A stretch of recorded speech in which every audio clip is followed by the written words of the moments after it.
Vamos a continuar nuestro estudio del capítulo 5 de 2 Corintios. Son los pasajes un poquito más cargados, más llenos de doctrina, más fuertes, por eso nos hemos tardado bastante, casi a partir del capítulo 7. Entonces ya empieza a avanzar mucho más. Bueno, en ciertas partes del capítulo 6 también ya avanza un poco más la lectura y ya estaríamos entrando al desenlace de 2 Corintios. Pero mientras antes tenemos que ver algunos pasajes del capítulo 5 antes de terminarlo, que es muy importante. Empezamos avanzando un poco en el versículo 14, capítulo 5, versículo 14 de 2 Corintios, donde dice, porque el amor de Cristo nos constriñe, pensando esto, que si uno murió por todos, luego todos murieron. Em, es interesante la forma de hablar aquí del apóstol Pablo, pues cuando dice, luego todos murieron, en sí está hablando de nosotros, está hablando del cambio que sufre el creyente y por eso traía a la memoria el capítulo 6 de Romanos y para que vayan a refrescarse con ese capítulo en donde la doctrina nos indica de que hemos muerto en Cristo Jesús. Está el cambio del creyente, que hemos muerto en Cristo Jesús. ¿Cómo sabemos que es de eso de lo que habla? Por los siguientes versículos que solamente los vamos a leer. Y por todos murió para que los que viven ya no vivan para sí, sino para aquel que murió y resucitó por ellos. De manera que nosotros de aquí en adelante a nadie conocemos según la carne, y aun si a Cristo conocimos según la carne, ya no le conocemos así. Bien. Y entonces sí, el apóstol Pablo está hablando del cambio que debe tener cada creyente, de la transformación que debe darse en su vida, de que el creyente literalmente ha dejado atrás su vida antigua, su viejo hombre, su antiguo hombre, su hombre pecador, su ser pecador o como quieran llamarle. Esto es muy importante porque los creyentes no viven la nueva vida y no son transformados a la imagen de Cristo precisamente porque no dejan su vida pasada. Entonces, ese es el principio, ese es el principio. Lo vemos desde el mismo bautismo se nos habla de qué es lo que el creyente tiene que hacer, tiene que dejar su vida atrás y no lo hace. Y debido a que no lo hace, es por eso que no logra abrazar y vivir plenamente la vida cristiana. Recordemos que la vida cristiana tiene muchos sufrimientos, contratiempos, ya nos habló el apóstol Pablo desde el principio de la carta y nos seguirá hablando en el capítulo 6 de todo esto. Solamente vamos a hacer a la memoria y qué se referiría el apóstol Pablo, porque el apóstol Pablo solamente da una lista de azotes, cárceles y diferentes cosas, pero esto literalmente lo sufrió. Ahora, la vida cristiana no se trata de ser rico, no se trata de tener muchas posesiones y diferentes cosas. La vida cristiana se trata y se basa en parecerse cada vez más al Señor Jesucristo, tener cada vez más y más su imagen. De eso se trata. Pero para que esto suceda, el creyente tiene que morir. Entonces tenemos que recordar los principios del Señor Jesucristo. El que quiera venir en pos de mí, niéguese a sí mismo, tome su cruz cada día y sígame. Ahora, cuando dice el Señor Jesús, tome su cruz cada día y sígame, ¿de qué es de lo que está hablando? Y la gente entonces, en forma un poco ignorante y a veces un poco como chistosa y despectiva, pues dicen, bueno, y mi familia es mi cruz, o mi trabajo es mi cruz, o cualquier cosa es la cruz. Em, y no es así. De hecho, la idea de la cruz, pues obviamente y literalmente lo que se refiere es a morir. Esa es la idea.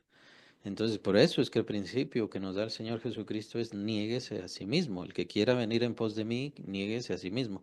Que por cierto, el que quiera venir en pos de mí, ¿qué quiere decir eso? Quiere decir el que quiera ser mi discípulo, el que quiera seguirme, el que quiera seguir mi camino, el que quiera seguir mis pasos, el que quiera estar conmigo, el que quiera que yo le enseñe, el que quiera que yo le transforme y por supuesto el que quiera que yo le salve. Entonces tiene que venir en pos de mí, es decir, tiene que hacerse mi seguidor. Hacerse el seguidor quiere decir ser un discípulo y ser un discípulo significa vivir la vida del maestro, hacer lo que hace el maestro y aunque el maestro ya no esté, pues entonces yo sigo el camino que mi maestro me ha dado. Eso es ser verdaderamente un discípulo. Y un discípulo de Cristo, pues ciertamente así como el Señor Jesucristo, su camino le llevaba a la cruz del Calvario precisamente para pagar nuestros pecados, pues en ese mismo sentido debemos vivir y sufrir las vicisitudes que tenía que sufrir Cristo Jesús o que le hacían falta sufrir a Cristo Jesús, que es una expresión que utiliza Pablo en Colosenses. Lo que hacía falta, lo que le hacía falta sufrir al Señor Jesús. Es muy extraño que hable de esa manera, pero sí lo dice el apóstol Pablo y lo dice que él está sufriendo lo que hacía falta al Señor Jesucristo precisamente por medio de la iglesia. Está hablando del sufrimiento que padeció el apóstol Pablo precisamente para que se diera la iglesia, para plantar iglesias, para que nuevos convertidos vinieran a Cristo. Y ya es muy famosas las son muy famosas las persecuciones del apóstol Pablo que él sufrió. Esto el apóstol Pablo entendía que era parte de lo que ya vimos, llevar en todas partes la muerte de Cristo. ¿Para qué? Para que la vida de Cristo se manifieste en nuestro cuerpo mortal, menciona el apóstol Pablo, lo acabamos de ver. Por eso es tan importante todos estos pasajes. El apóstol entonces atribuía sus sufrimientos y su problema a que llevaba la cruz de Cristo y que esto, pues al final, es un instrumento de muerte. La cruz es un instrumento de muerte, no solamente de tortura, sino es un instrumento de muerte. La idea es que esa persona que llevaba su cruz estaba condenada, por supuesto, a la ejecución. Era una ejecución tormentosa de principio a fin. Era un espanto terrible. Imagínense tener que llevar el patíbulo en el cual uno sería crucificado. Sería algo espantoso. Y lo obligaban y lo sacaban al pueblo y el pueblo, por supuesto, menospreciaba, insultaba y hacía diferentes cosas. Ya lo sabemos, como cuando fue la crucifixión del Señor Jesús. Entonces, se trata de vergüenza, se trata de muerte, se trata, sí, de sufrimiento, está el sufrimiento, pero por supuesto significa que yo estoy siguiendo a Cristo Jesús, así que no está hablando de los tormentos humanos naturales. Todos tenemos sufrimientos en este mundo, todos tenemos sufrimientos. Es muy diferente la cruz del discípulo que lo está haciendo por seguir a su maestro. Esa cruz significa persecución, significa desvelo, significa cansancio, significa esfuerzo, significa desprecio, menosprecio, odio, amar y no ser amado, etcétera. Todo eso lo sufrieron los apóstoles, todo eso lo tuvieron que padecer los apóstoles de la misma manera como el Señor Jesús lo tuvo que padecer. Pero está en sí el concepto de la muerte. Ahora, muy importante el versículo 14, que fue en donde nos quedamos la semana pasada, versículo 14, porque el amor de Cristo nos constriñe, pensando esto que si uno murió por todos, luego todos murieron. Entonces, ¿cuál es, llamémosle la gasolina, la fuerza de esa muerte que yo tengo que tener? Nosotros como cristianos no tenemos que morir a este mundo porque si no lo hacemos, entonces no seremos salvos. Nosotros como cristianos no se trata que debamos morir al mundo porque si no, entonces no recibiremos herencia o no seremos dignos de herencia. Ya hemos hablado sobre la herencia la semana pasada. Es muy importante cómo el apóstol en este versículo unifica el amor de Cristo. El amor de Cristo nos constriñe. El constreñir significa que nos obliga, nos impulsa. Eso es lo que quiere decir. Ahora, está uniendo el concepto de nuestra muerte o nuestro dejar la vida precisamente con el amor de Cristo. Y es que esa debería ser la potencia que nosotros debemos tener. La gasolina, la fuerza. ¿Qué es lo que nos debe impulsar a dejar las cosas de este mundo? Que Jesucristo me ha amado. Me amó de tal manera que se entregó a sí mismo por mí. Me amó de tal manera que murió por mí, por mis pecados, para poder librarme. Él murió para que yo no muriera, por así decirlo. Y esto no quiere decir de que no vamos a sufrir nuestra muerte física, nuestra separación, pero no vamos a sufrir esa separación de espíritu e incluso esa caída hacia lo que se llamaba en el Antiguo Testamento el Sheol. Nosotros, separados de este cuerpo, vamos a estar ante la presencia del Señor Jesús. Así que nuestra muerte, que sí la vamos a vivir, ya no será una muerte igual. Del otro lado está Cristo, como la visión de Esteban. Allá veo al Señor Jesucristo parado. Veo una escalera hacia el cielo y veo al Señor Jesucristo de pie, esperándome. Eso es.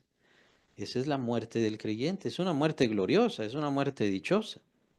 Que en ese momento, y creo que a muchos, muchos de los mártires les sucedió, que en ese momento ya estaban percibiendo la gloria del Señor Jesucristo, aunque todavía no habían sido separados del cuerpo completamente, pero ya estaban percibiendo la gloria de Dios, de la misma manera como pasó con Esteban, se recuerdan, ¿no? El primer mártir.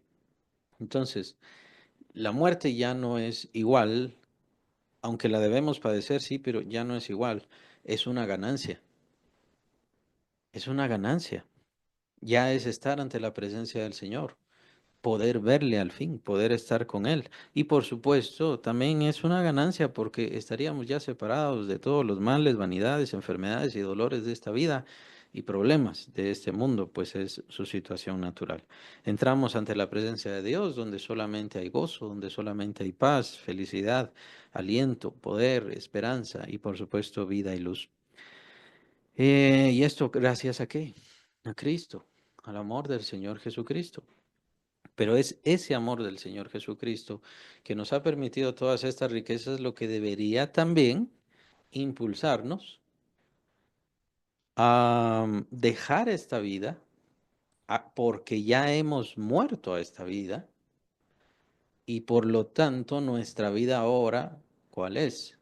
Que es la cuestión del bautismo. Bueno, si ya hemos muerto y si en Cristo Jesús estamos muertos, y hemos sido sepultados juntamente con Cristo, claro, sabemos que Él al tercer día resucitó. Entonces, ¿qué pasa con nosotros? Nosotros también hemos resucitado espiritualmente para tener una vida nueva. Y eso menciona el apóstol Pablo, capítulo 6 de Romanos, para que andemos en vida nueva. Vamos a andar en vida nueva. Por supuesto, después vendrá la resurrección. Ya vamos a ver la resurrección cuando sea el momento y tanto quienes estamos acá en Cristo y quienes están en gloria, todavía todos estamos esperando ese momento de la resurrección, que será en un abrir y cerrar de ojos. Ya lo sabemos, a la final trompeta. Y entonces vendrá la herencia y vendrá todo el cumplimiento de todas las cosas, por supuesto. Pero recordemos que todo esto inició porque Cristo murió, pero si Cristo murió, también en Cristo he muerto yo. Ahora, esa es una seguridad, esa es una certeza. En Cristo Jesús yo he muerto, porque si no, entonces no tendría vida nueva. Si yo tengo al Espíritu Santo es porque yo, en primer lugar, he muerto en Cristo Jesús. Él no solamente destruyó mis pecados, me destruyó a mí. Dios me destruyó a mí en Cristo, mi viejo hombre, mi viejo ser, mi vieja naturaleza, lo que yo era sin Dios. Y por supuesto, entonces me da nueva vida en Cristo. De ahí viene la resurrección del creyente o lo que llamamos el nuevo nacimiento. Ahí es donde empieza. Después viene el que Él va a redarguir nuestro cuerpo, capítulo 8 de Romanos, lo menciona el apóstol. Estamos esperando ese, no es redarguir, perdón, es redención. Estamos esperando la redención de nuestro cuerpo. Entonces es el momento de la resurrección. Pero sobre eso no tenemos que poner muchísima atención, es algo que Dios va a hacer, el Señor Jesucristo lo va a hacer. Cuando Él se manifieste, entonces nosotros nos vamos a manifestar también en gloria. Hasta ahí. Entonces, ¿qué es lo que tenemos que poner nosotros atención? Tenemos que ver las cosas que no son como si ya fuesen, que es lo que significa la fe. Y nuestra vida humana ya ha terminado. Ahora nuestra vida está en Cristo. Es cierto que en este momento la condición de nuestro cuerpo es que todavía no tiene redención. Es por eso que todavía hay enfermedades, es por eso que todavía envejecemos, es por eso que por supuesto vamos a morir. Pero estamos esperando esa redención, que ya está hecha, ya está comprada, ya está todo cancelado. Lo único que estamos haciendo es esperar. Esperar el momento indicado que el Padre Celestial, pues eso lo indica el Señor Jesucristo, el Padre Celestial ha dispuesto todos los tiempos y las ocasiones. Es entonces cuando viene el tiempo de la resurrección. Pero lo que nos insta el apóstol Pablo es que no esperemos hasta ese momento, porque entonces no es fe. Porque viste, crees. ¿Se recuerdan el reproche que le hace el Señor a Tomás? Porque viste, crees. Lo que quiere el Señor es que nosotros desde ya empecemos a vernos y empecemos a caminar como vivos entre los muertos, pero al mismo tiempo estamos muertos para el mundo. Ya no le pertenecemos al mundo, no somos del mundo. El mundo lo que haga no nos preocupa, no nos interesa, no es valioso para nosotros. Pero es lo que cuesta para los creyentes. Bueno, entonces, ¿cuál es la razón? El por qué. ¿Qué es lo que me va a dar fuerza a mí? El amor del Señor Jesucristo es lo que tiene que impulsarme. Impulsarme, en primer lugar, a dejar estas cosas de la vida. Con esto no quiero decir que sea pecado nuestra vida humana completa. Ya sabemos que están las cuestiones, las obras de la carne. Las obras de la carne sí tienen que ver con el pecado. Em, Obviamente tenemos que seguirle dando atención al cuerpo porque si no, entonces al cuerpo o le da frío o se muere de hambre o lo que sea. Siempre hay que darle atención al cuerpo. No estoy hablando de todas estas cosas, sino de tener la convicción y la seguridad de que nuestra vida pasada ya ha terminado y esa vida que tenía que ver una vida sin Dios, una vida sin propósito, una vida sin eternidad gloriosa o buena o de vida. Ya sabemos que todos pues vamos a la eternidad. La diferencia es hacia qué tipo de eternidad va cada quien. Pero por supuesto, las personas que no tienen a Dios no creen en la eternidad, no entienden, no comprenden y no les importa, que es todavía peor, no les importa la eternidad de su alma. Empecemos porque ni siquiera lo creen, entonces no les importa qué es lo que va a pasar después. Para ellos, y ustedes lo pueden ver por supuesto en las personas que están en la cárcel, ¿qué les importa que les den 900 años, 1000 años, 2000 años supuestamente de cárcel? Para ellos no significa nada. Recuerdo algunos saludos entre pandilleros, ahí nos vemos en la morgue, esos son los saludos entre los pandilleros, pero ahí no termina, ese es el problema, ahí no termina. Qué bueno fuera que ahí terminara. Para ellos, obviamente, no. Pero ahí no termina. Sus vidas son eternas porque así fueron determinadas por parte de Dios. Y Dios ha determinado que cada bebé es eterno. Tiene un alma eterna. Y es por eso que se deben cuidar. Es por eso que son tan importantes. Es por eso que no se trata simplemente de darles de comer. Tienen un sentido, un propósito, una vida eterna y van a estar delante de Dios algún día. Y por supuesto van a rendir cuentas. Regresemos. Entonces, si el Señor Jesucristo lo dio todo por nosotros, ¿qué es lo que nosotros vamos a dar por Él? Lo primero es que dejemos ya las cosas de esa vida pasada, de ese ser anterior, de lo que tiene que ver con las cosas de la carne. Dejemos que todas esas cosas mueran. Eso lo vimos en el capítulo 8 y si quieren regresan al capítulo 8 de Romanos y van leyendo y leyendo y leyendo todo eso que tiene que ver el andar en el Espíritu, porque al andar en el Espíritu entonces estamos destruyendo las obras de la carne. También capítulo 5 de Gálatas lo menciona. Entonces estamos destruyendo las obras de la carne, el egoísmo, la idolatría, la fornicación, la lascivia, perversidad, odio, enojos y todas esas cosas. Ya no debemos andar en esas cosas, pues ahora tenemos una nueva vida en Cristo. Pero todo esto inicia precisamente con nuestra muerte, no solo la muerte de Cristo, nuestra muerte. Versículo 15, capítulo 5, 2 Corintios. Ahora lo vamos a ver con atención. Y por todos murió, para que los que viven ya no vivan para sí, ya no vivan para sí. Entonces, nos destruyó, hemos muerto en Cristo, ya nuestra vida pasada se acabó. Ahora, para todo esto hay un propósito y empieza el propósito en que ya no vivan para sí. El creyente tiene como misión, y estamos empezando nada más, ya no vivo para mí. Ya no hago lo que yo quiero, ya no busco lo que a mí me gusta. Nuevamente, señalo y aclaro, todas esas cuestiones que tienen que ver con la atención del cuerpo, hay que seguirlo haciendo. La atención a la familia, por supuesto, hay que seguirlo haciendo. Y todas esas cosas, no estamos hablando de que eso sea malo, que eso sea incorrecto, estamos hablando del propósito de vida y el sentido de vida. De hecho, estaríamos hablando cuál es el sentido de vida para su familia. Porque si el sentido de vida para su familia no es para Cristo, entonces lo está haciendo mal. Es cierto, tal vez les está dando de comer, pero lo está haciendo mal. No es el verdadero sentido y el verdadero propósito. Me agrada mucho el gran ejemplo, el gran testimonio de Noé. ¿Se recuerdan en el diluvio? El Señor le da un llamamiento, el Señor le da un propósito, tú, a través de ti, es que voy a salvar a toda la raza humana, pero ¿qué hizo él con toda su familia?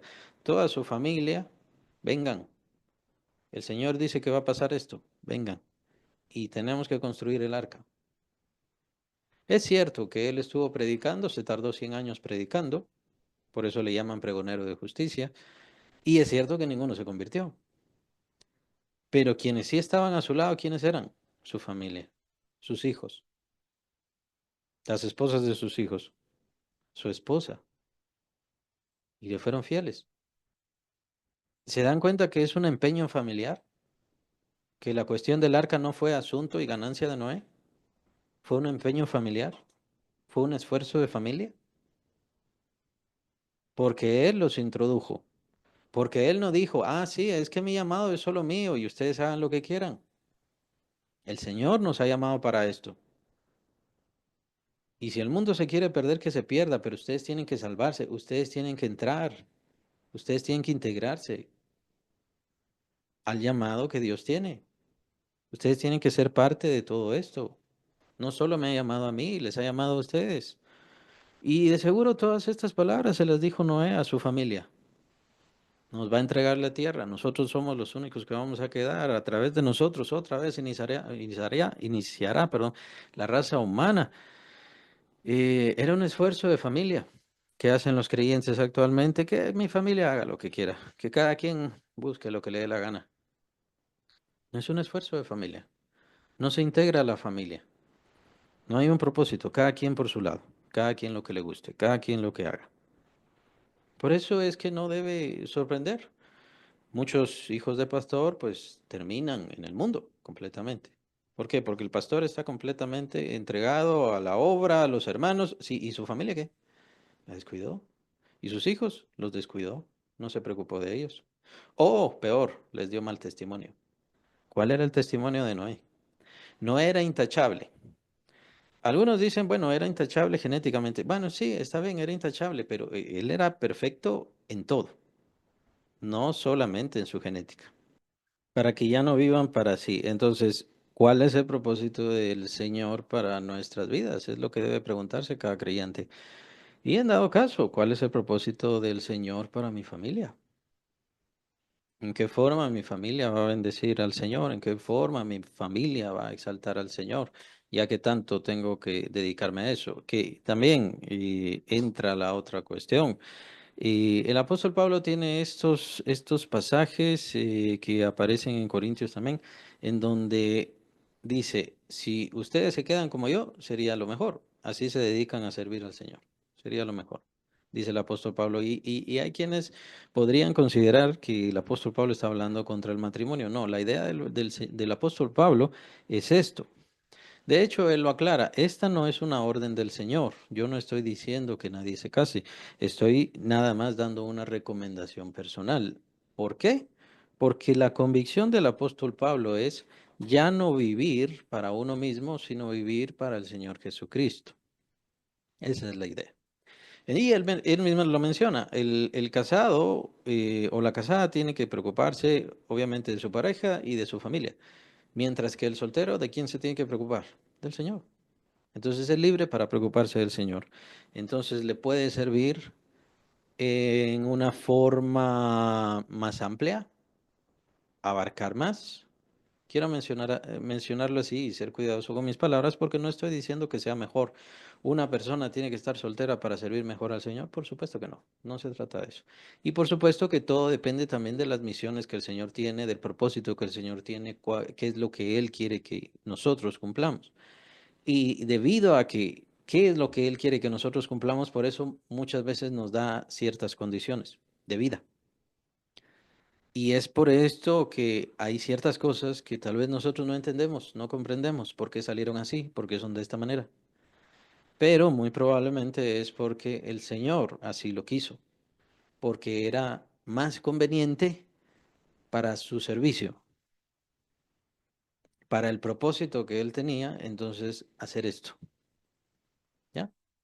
Entonces, no digo que toda situación sea así, no digo que todo lo que pasa es de esa manera, solamente digo que pueden existir esos propósitos, en donde el Señor ya dispone sobre su misma iglesia y sobre los miembros de su misma iglesia, y no solamente dispone, tú vas a hacer esto, tú vas a ayudarme en aquello, o tú vas a ser mi colaborador de esta manera, sino que vas a tener esta condición. Esta va a ser tu situación de vida para poder servirme en eso o en aquello. ¿Ya? Solamente menciono eso. Puede ser que se considere alguna situación física, puede ser que se considere alguna situación de vida personal, etcétera, cualquier cosa. Pero obviamente no digo todas las condiciones o todas las situaciones son así o entran en ese cuadro o debemos tenerlo en ese cuadro. Solamente lo menciono porque el apóstol Pablo lo menciona. Y dice, mejor sería que se quedaran como yo. ¿Y esto para qué? Para que tengamos una mayor libertad y sin preocupaciones nos esforcemos, pero nos esforcemos por Cristo, porque la convicción del apóstol Pablo era muy profunda. Ya no vivan para sí. El apóstol Pablo en serio ya no vivía para sí. Él nos está dando su convicción y obviamente lo está exponiendo como esta es la convicción más perfecta y obviamente el Espíritu Santo lo expone así. Esta es la convicción más perfecta. Ya no vivir para uno mismo. Entonces él no, aunque su carne podía hacer que sintiera cierta necesidad o soledad, pero de todas maneras él ya no vivía para sí, él vivía para el Señor y su propósito y su compromiso era para el Señor y eso era suficiente. Y llenaba completamente toda su vida, de tal manera que él no podría tener otras cosas en su vida. ¿Me refiero a familia o me refiero a un hogar? El apóstol Pablo ni siquiera tenía un hogar, él murió sin hogar, no tenía casa. Y entonces, ¿qué pasa con una casa? Hablemos de una propiedad para ser un poquito más exactos, ¿no? Una propiedad hay que cuidarla, hay que estar ahí, hay que atenderla, hay que hacer gastos. Pero ¿qué pasa? La condición y la situación del apóstol Pablo incluso le impedía tener un hogar, una casa. Entonces él estaba solo de viaje de iglesia en iglesia, de búsqueda en búsqueda, etcétera, etcétera, evangelizando y haciendo misiones y todo lo demás. Y básicamente ese fue el final de su vida. Por supuesto, exceptuando los momentos en que estaba en la cárcel. Y de hecho, él los últimos años de su vida o meses de su vida los pasó en la cárcel. No sabemos exactamente cuánto fue, pero los últimos meses fue en la cárcel. O sea, no tenía casa. Ahora consideremos que una casa, un hogar, obviamente necesita cuidado. No es solamente un lugar de refugio, sino necesita cuidado, esfuerzo, preocupación, atención y todo lo demás. La situación del apóstol Pablo en su condición de siervo, ministro y por supuesto apóstol era mejor para su situación que estuviera así. ¿Ya? Pero eso no quiere decir que nosotros tenemos que ser igual. ¿Cuál es nuestra situación? ¿Cuál es nuestra condición? ¿Cuál es nuestro llamado? ¿En dónde el Señor nos ha puesto a servirle? ¿Y por qué nos ha puesto en esta o en aquella o en otra situación? Puede ser porque para el Señor es más conveniente para el servicio a Él. Les estoy diciendo, puede ser. No estoy diciendo que así sea. Nuevamente lo recalco. Que todo es por voluntad, tampoco pienso en eso. Todo es por voluntad de Dios, todo lo ha decretado Dios y Dios definió que yo fuera de esta manera. No, no lo creo así. Yo toda mi vida he vivido con enfermedades, padecimientos, dolores y problemas y por supuesto yo no le echo la culpa a Dios de ninguna de todas ellas, de nada. Sí sé que han sido útiles para su servicio, han sido útiles para su propósito, ha sido útil todo eso para mantenerme siempre en el camino que Él ha querido. Eso sí lo sé y eso sí doy testimonio y de ahí nadie me mueve. Simplemente son condiciones que fueron convenientes ante la sabiduría de Dios. De ahí en más, solamente hasta que esté delante de Él y si estoy delante de Él y le pregunto y si Él me quiere contestar. De ahí no podemos saber absolutamente nada más. Y por supuesto, hay muchas cosas que también es uno quien los decide, vienen de herencia, etcétera. Así que no nos pongamos a pensar en cierta forma. Más bien, me gusta mucho el pasaje, que el famosísimo del capítulo 8 de Romanos, ¿no? En donde todas las cosas ayudan a bien a los que aman a Dios. Todas las cosas ayudan a bien a los que aman a Dios. Todas, todas. No importa de dónde vengan, no importa cuál es la naturaleza, cuál es el principio, no importa.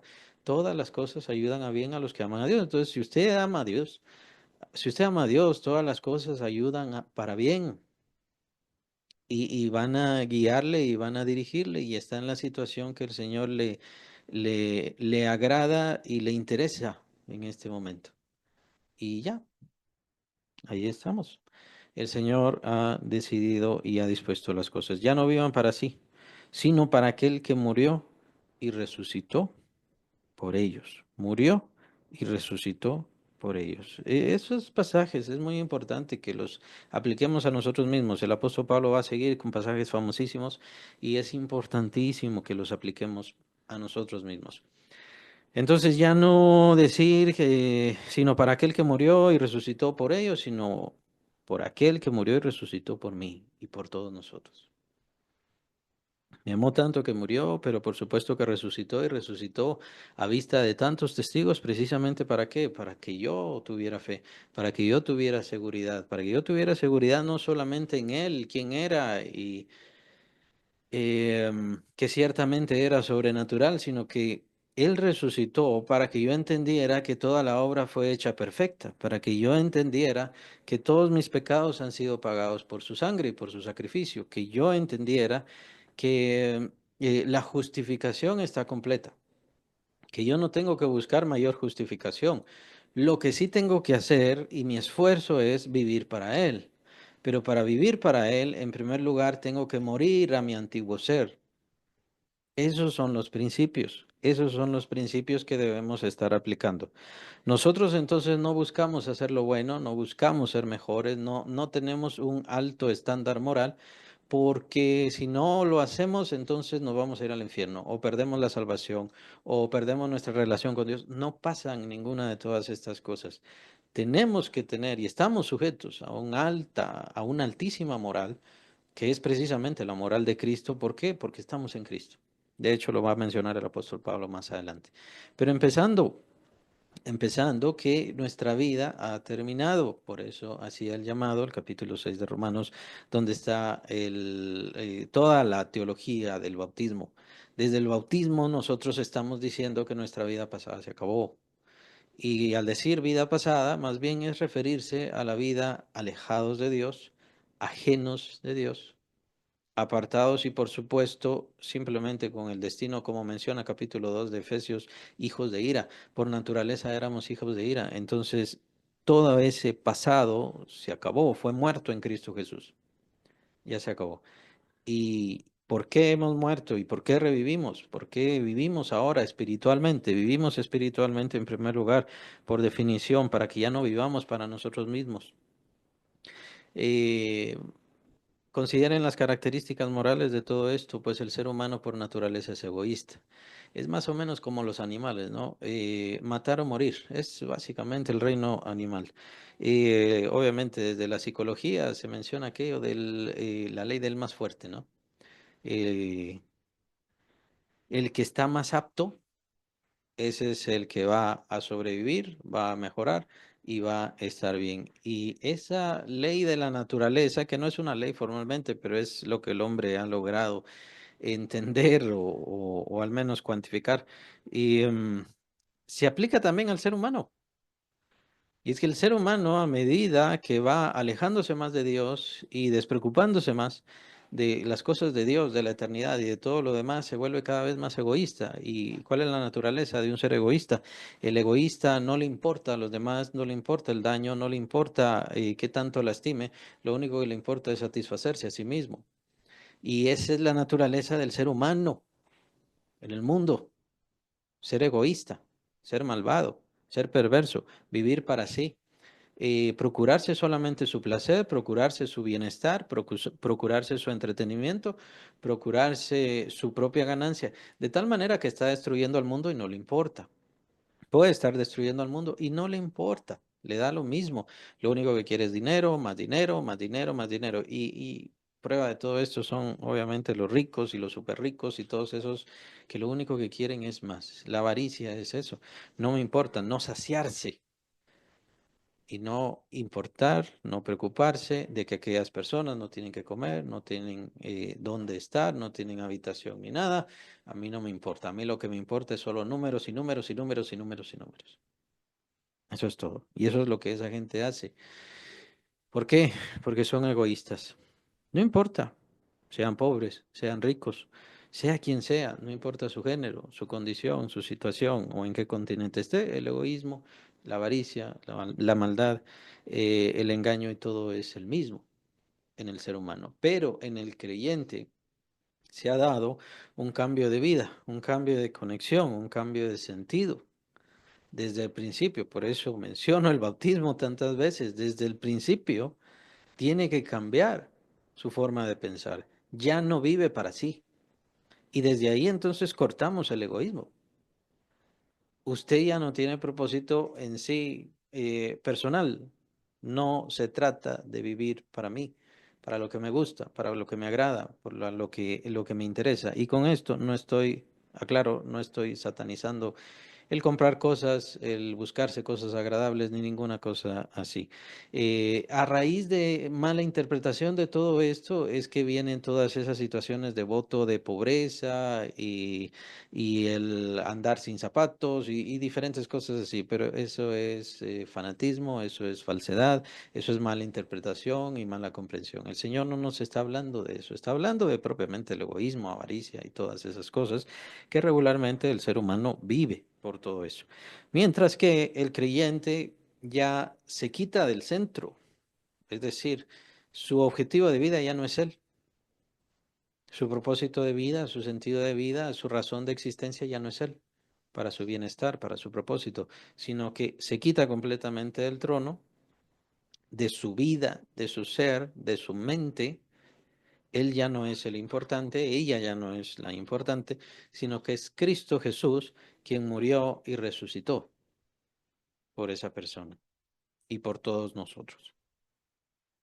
Y eso es lo que cada creyente tiene que levantarse y constantemente estárselo repitiendo. Mire, o sea, está bien, son bonitas esas cosas, ¿no? Y esas expresiones bíblicas, y hay muchas de esas ya ni siquiera son bíblicas.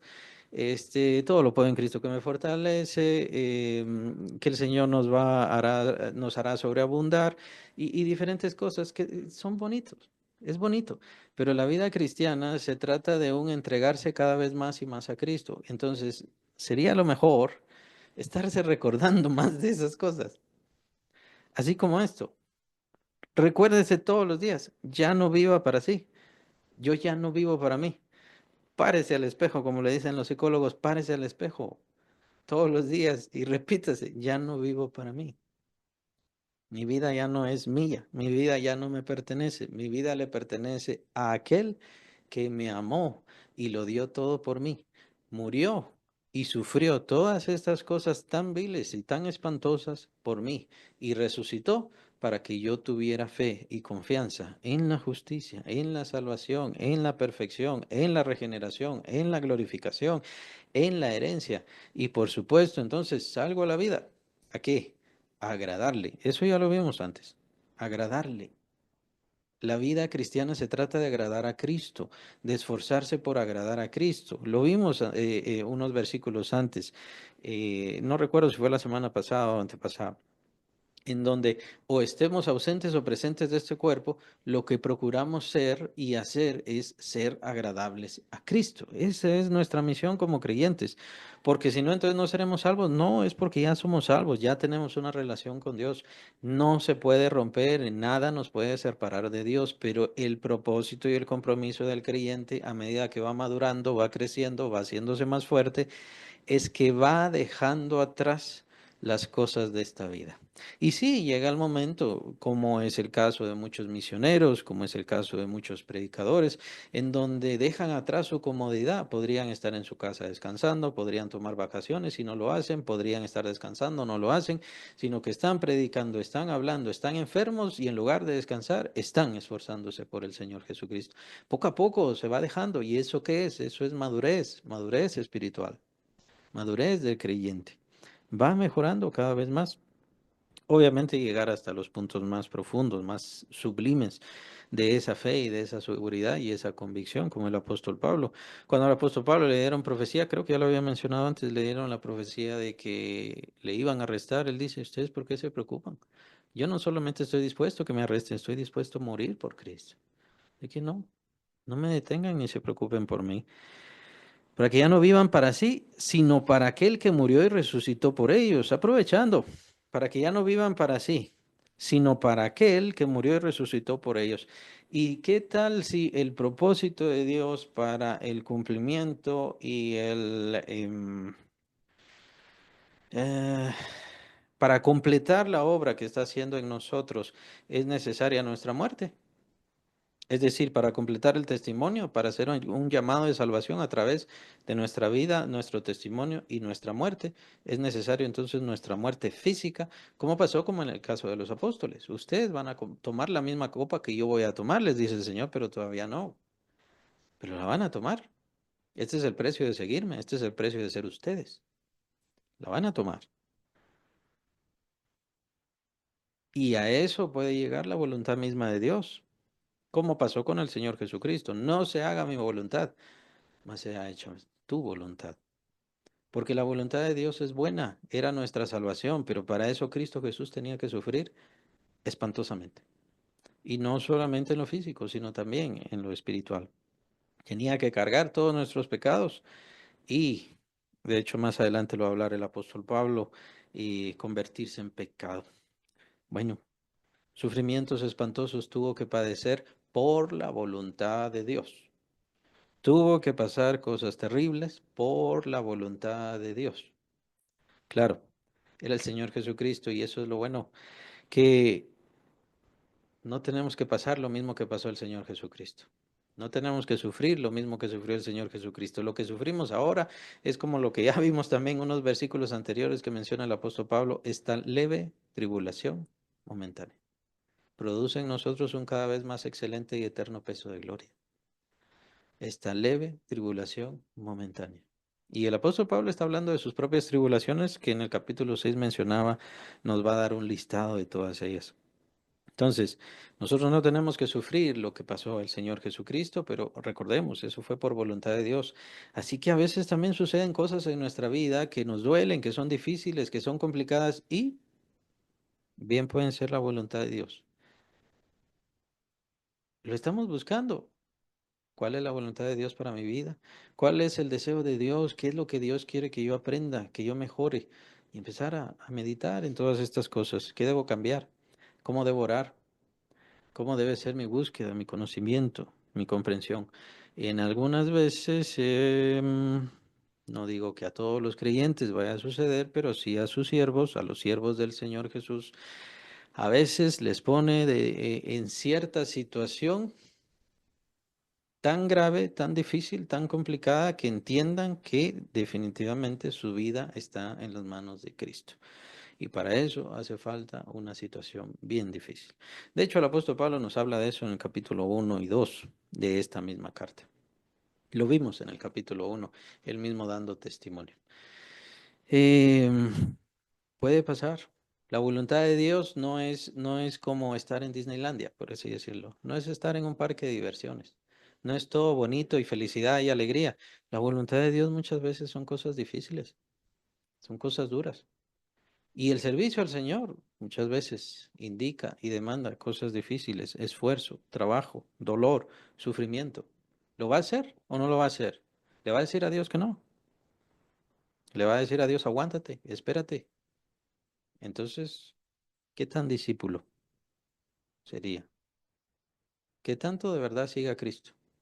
Y por supuesto, entonces por eso hago la aclaración. Sí, son bonitas aquellas frases, todo lo puedo en Cristo que me fortalece y todo lo demás. Es bonito. Jehová es mi pastor, nada me faltará. Es bonito todo eso, pero eso no es la vida cristiana.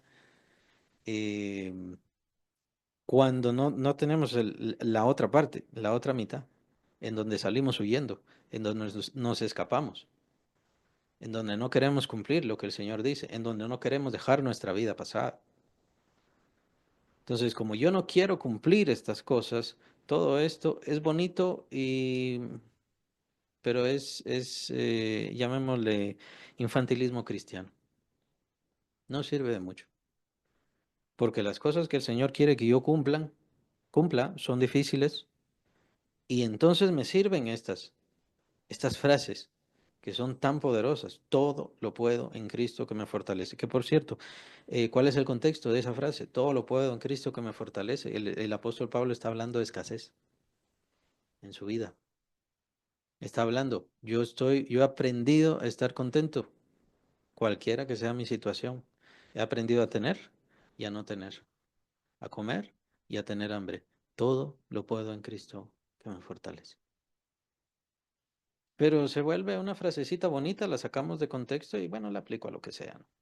Ese problema, ese problema de muchos cristianos que no entendemos lo que significa ser verdaderamente discípulo de Cristo. Al venir a Cristo y al decir yo quiero ser discípulo de Cristo, usted está diciendo yo voy a dejar atrás mi vida y esa persona que yo fui antes ya está muerta. Eso es lo que está diciendo desde su bautismo. Pero como no viven eso, entonces no logran abrazar completamente la vida cristiana y por supuesto no logran ver todo lo que es en Cristo Jesús. Vienen los problemas, los conflictos, inmediatamente nos acobardamos, me aparto, me alejo, no puedo, esto no es para mí. Y entonces no servimos al Señor. Nuestra vida entonces no es para servir a Cristo, nuestra vida es para servirnos a nosotros y entonces empieza a tornarse, ¿no? Todo, como lo vemos bueno, muy acostumbrado en este mundo actual nuestro, ahora es Dios quien nos sirve, es Dios quien sirve a los creyentes y es Dios quien tiene que hacer los ricos, Dios tiene que hacer los millonarios, hasta los mismos ángeles tienen que cuidar las joyas de fulano o fulana de tal, ¿no? Precisamente ordenados por estas personas. Es increíble, es patético, pero ese definitivamente no es el evangelio del Señor. Tenemos que avanzar los versículos. Versículo 16, de manera que nosotros de aquí en adelante nadie conocemos según la carne, y aun si a Cristo conocemos según la carne, ya no le conocemos así. Es un poquito difícil y complicado estos textos, pero este texto más bien es la convicción de los demás, que ya no nos veamos entre nosotros como seres humanos nada más. Es cierto que todos tenemos errores y seguiremos haciendo cosas malas y pensando cosas malas, pero en realidad hay una transformación en la vida de cada creyente, así como la hay en mí. En cada creyente hay una transformación, hay un nuevo ser, una nueva vida y esa vida es más que eterna, más que gloriosa, más que dichosa. Es alguien que se levantará a la semejanza de Cristo también, al igual que yo. Entonces, a nadie conocemos así. Si conocimos a Cristo, a mí y mi forma de entender, y aun si a Cristo conocimos según la carne, ya no le conocemos así. Mi forma de entender es el comprender la exaltación del Señor Jesucristo. Que el Señor Jesucristo, recordemos que se humilló a sí mismo, se sujetó a sí mismo, se entregó a sí mismo y se humilló de tal manera que incluso sufrió la muerte. Lo menciona capítulo 2 de Filipenses. ¿Se recuerdan el himno cristológico? Pero al ser ya exaltado, estar en gloria, que el Cristo exaltado es el que vio el apóstol Juan, el que vio el apóstol Pablo, precisamente en su conversión, Jesucristo exaltado, que no es solamente resucitado, ya está exaltado a la diestra del Padre, entonces es un ser eh, infinitamente glorioso y maravilloso y majestuoso, ¿no? Es mi entender que a eso se refiere el apóstol Pablo. Ahora, antes le conocían de esta manera y le vieron en su forma humilde, pero ahora él es un ser supremo, el ser más supremo que existe. Ciertamente, entonces, ¿cómo vive Cristo Jesús y cómo es que conocemos a Cristo Jesús? Esa es la grandeza del Espíritu Santo. El Espíritu Santo hace que viva Cristo en nuestros corazones, que es lo que ya mencionó el apóstol Pablo en el capítulo 3. ¿Se recuerdan? Y que nosotros vemos a cara descubierta la imagen del Señor Jesucristo. Y vemos la imagen del Señor Jesucristo y vamos siendo transformados en esa imagen. Entonces, el Espíritu Santo nos hace ver a ese Jesús humilde, ese Jesús perfecto, a ese Jesús bueno, pero que empieza a estar en nuestro ser, en nuestro interior, y por supuesto va transformando nuestra vida. Y llegará el momento en que por supuesto veremos al Jesucristo exaltado, al Jesucristo en gloria. Eh, es mi forma de entender y de comprender este pasaje del versículo 16. Es un pasaje, me parece, bastante profundo para que comprendamos las diferencias y el gran salto que es pasar de este mundo y de esta vida hacia una eternidad gloriosa y excelsa. Dicho sea de paso, y vale la pena mencionarlo, que es bueno pensar o que vayan pensando, se los dejo mejor en la mente, que nuestra vida actual no será como la vida cuando ya resucitemos. Es una vida mucho más elevada y mucho más gloriosa. Esto lo digo porque muchas veces seguimos pensando en sentido de la eternidad y en sentido de estar delante de Dios y seguimos pensando en modo como que mi familia y mis papás y mis hijos y mis nietos y esas cosas. Em, es un salto como yo lo veo, como yo lo entiendo, o como menciona el apóstol Pablo también en el capítulo 13 de 1 Corintios, en donde él habla, em, cuando yo era niño, tenía la mente de niño, pensaba como niño, hablaba como niño, actuaba como niño, pero ya cuando fui mayor, entonces dejé las cosas de niño. Entonces, es ese salto que a mí me gusta verlo, me gusta entenderlo de esa manera, así será la eternidad. El apóstol no necesariamente está hablando de la eternidad, pero sí está hablando de lo perfecto, sí está hablando de la perfección. Entonces, yo lo aplico hacia la eternidad, hablando de que ahora nosotros estamos viviendo una, llamémosle, un infantilismo. Aunque estamos en Cristo y somos hijos de Dios, pero todavía estamos en sentido de pañales, por así decirlo. Todavía estamos viendo las cosas pequeñas, obviamente porque por nuestra condición, por nuestra naturaleza, porque todavía estamos luchando contra el pecado, la carne y todas las demás cosas. Todo esto, el Señor no nos impone cosas muy fuertes, cosas muy grandes. Esto ya vendrá cuando seamos preparados hacia la eternidad y quién sabe lo que están haciendo nuestros hermanos allá, pero Dios siempre tiene propósitos y propósitos excelsos. ¿Qué es lo que están haciendo allá en eso que llaman el estado intermedio? El estado intermedio es donde están nuestros hermanos en Cristo, nuestros hermanos que han muerto y están en la presencia del Señor. No están todavía resucitados. En teología así se le llama el estado intermedio. No están resucitados, están esperando la resurrección, así como nosotros estamos esperando la resurrección, pero ellos no están solo viendo qué bonitos son los serafines y qué bonito es el trono de Dios. ¿Cuáles? ¿Qué cosas están haciendo allá? Pero están pasando, ya pasaron, mejor dicho, de ese estado infantil que es esta tierra hacia ese estado de madurez, de desarrollo y de comprensión suprema.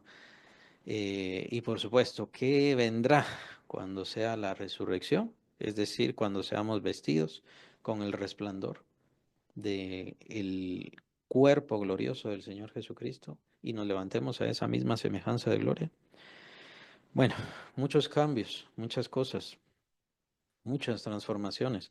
Es por eso que es bueno que vayamos soltándonos y soltando el mundo, dejando estas cosas atrás. Lo que tiene lo va a perder, sí, lo que tiene lo va a perder, sin importar que sea, lo va a perder. Pero ¿qué pasa? Dios le ofrece cosas mucho mayores, excelsas, superiores, supremas. ¿Por qué nos aferramos tanto a esta vida? Y por eso les mencionaba muchas veces en sus siervos, el Señor Jesucristo nos lleva a situaciones muy extremas para que nos demos cuenta que al final lo que tenemos que hacer es solamente dejarnos llevar y confiar en Él. Es Él quien decide y hace todas las cosas. Vean, todo esto es el contexto de estos pasajes famosísimos, otros que son muy usados como cliché por la gente, ¿no?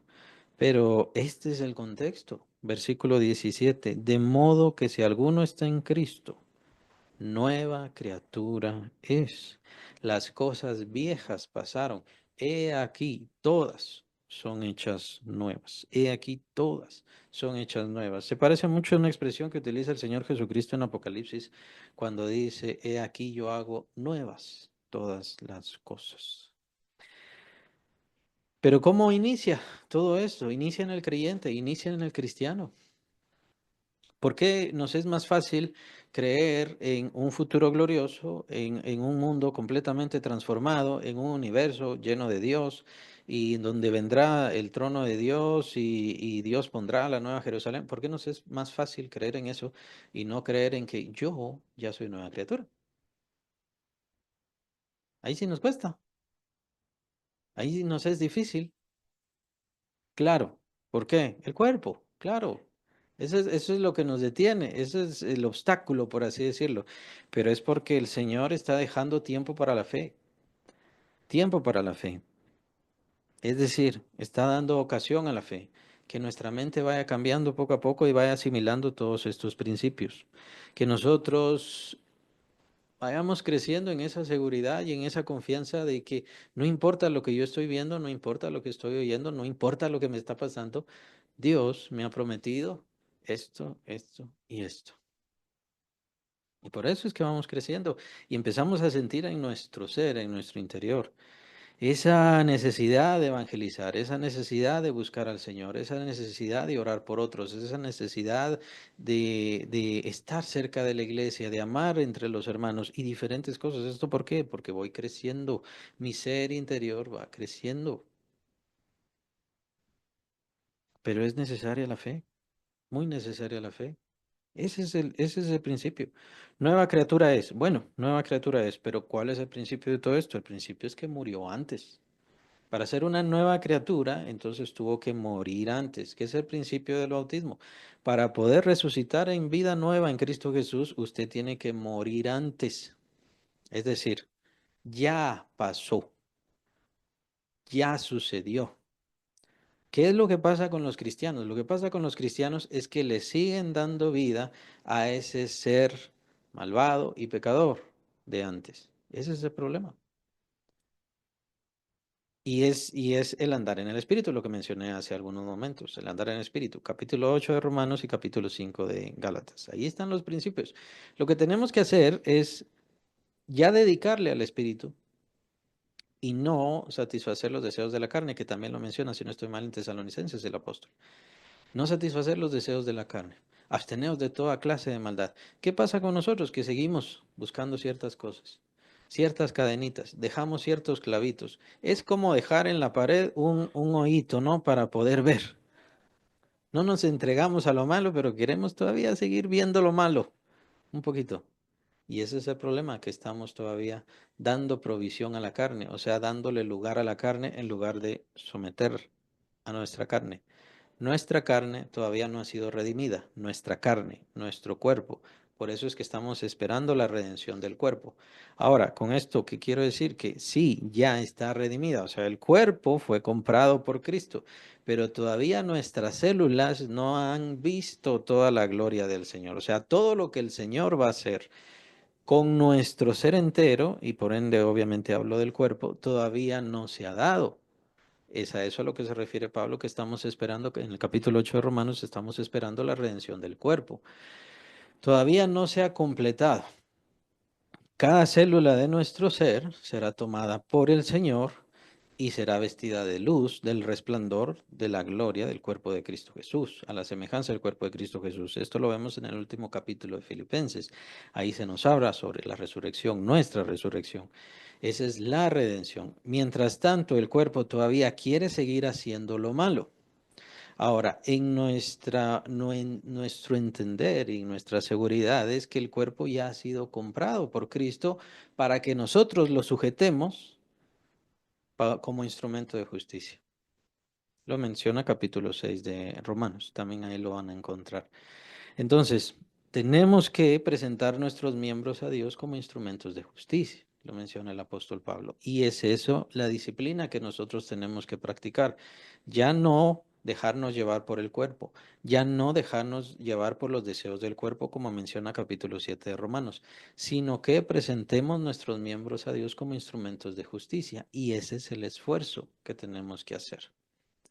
Pero claro, también tenemos que vencer ese recuerdo, ese mal entender, y por eso el Señor empieza en nuestra mente, dándonos ese cierre, ese final, esa muerte, para que la vayamos asimilando poco a poco. En Cristo Jesús yo ya he muerto y ahora soy una nueva criatura, soy un nuevo ser, he sido creado de nuevo. He aquí, todas las cosas son hechas nuevas. Esto debería empezar a motivarme, a animarme. ¿Qué es ese nuevo ser? ¿De qué manera es? ¿Qué tiene? Sabemos que hay dones, sabemos que hay talentos, pero ¿cuál es su naturaleza? ¿Cuál es su condición? ¿Cuál es su postura sobre el amor, sobre la fe, sobre la confianza? ¿Se recuerdan la transformación que pasó de todos? Hablemos de todos, ¿no? De Pedro, siendo Simón, que era muy característico de su carácter. Simón significa caña, caña hueca. Eso es lo que significa. Era alguien sin fuerza. ¿Y cómo se convirtió el apóstol Pedro? Perdón, por eso es que el Señor le cambia el nombre, piedra. Tú ya no vas a ser Simón, no vas a ser esa caña hueca, sino que vas a ser Petros, vas a ser Cefas, vas a ser una piedra, vas a ser una masa y nadie te va a detener. Por supuesto, famosísimo el apóstol Juan, ¿no? Junto con su hermano, los hermanos Boanerges, los hijos del trueno, los enojones, eso es lo que quiere decir, los que se enojan mucho. ¿Y en qué se convirtió? El apóstol del amor, el apóstol del amor. ¿Qué es lo que Dios quiere hacer con mi vida? De eso se trata esta vida cristiana. ¿Qué es lo que Él quiere hacer con mi vida? No, no que, bueno, solo evangeliza. Está bien evangelizar, pero ¿qué es lo que quiere hacer de mí? ¿De qué manera Él quiere brillar a través de mi vida? ¿Te dan cuenta que nosotros somos como espejos, por así decirlo? Como un espejo de colores, usted le pone una luz entonces y entonces va a tirar la luz de ese color conforme al espejo, más o menos, es como decir eso. Nosotros entonces se trata de reflejar a Dios en nuestro ser, en nuestra vida.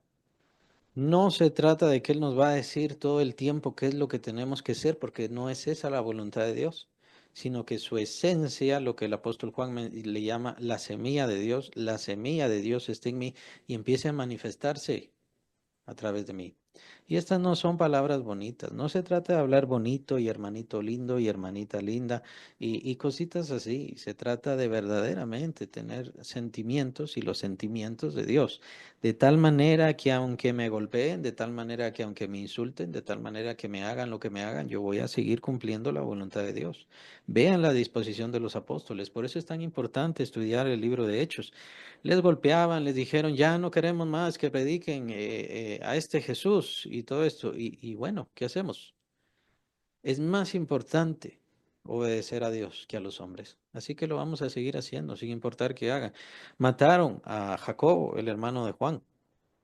Lo mataron. Siguieron predicando. Y cuando estaban ya en tiempos de persecución, ellos, su oración era, Señor, danos de nuevo para seguir predicando. Danos fortaleza para seguir adelante, para seguir avanzando. Y por supuesto, morir por Cristo sería ya un honor.